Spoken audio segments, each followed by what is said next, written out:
Après un premier cycle de 5 ans sur Phoenix, on a décidé de réaccélérer et pour ça on a lancé une grosse levée de fonds de 15 millions d'euros il y a quelques mois pour faire principalement 3 choses.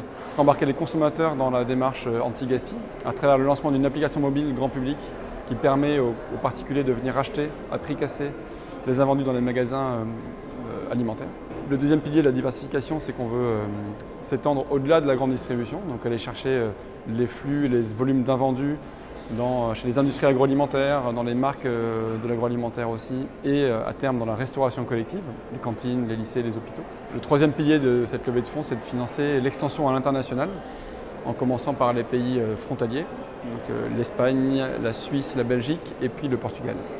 Donc on déploie nos services et du coup il faut aussi les traduire, il faut faire du marketing, faire de la communication, se faire connaître. Donc tout ça, ça demande des fonds et des moyens. Je milite pour décloisonner l'ESS de la tech traditionnelle. On a fait partie des bons élèves de l'écosystème ESS, qui à mon sens est un peu quand même d'entre-soi.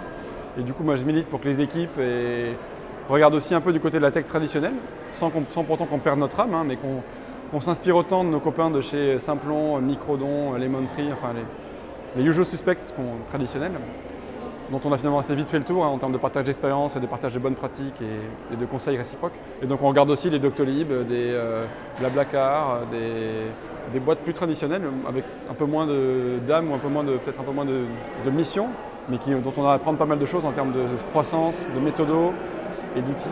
Et donc voilà, on essaie de réunir un peu ces deux mondes et de faire en sorte de se polliniser mutuellement. Pendant 4 ans, on a donné les produits aux assos. Maintenant, il y a plusieurs solutions, la revente aux consommateurs, le don aux assos qui est notre pilier historique et le don aux animaux.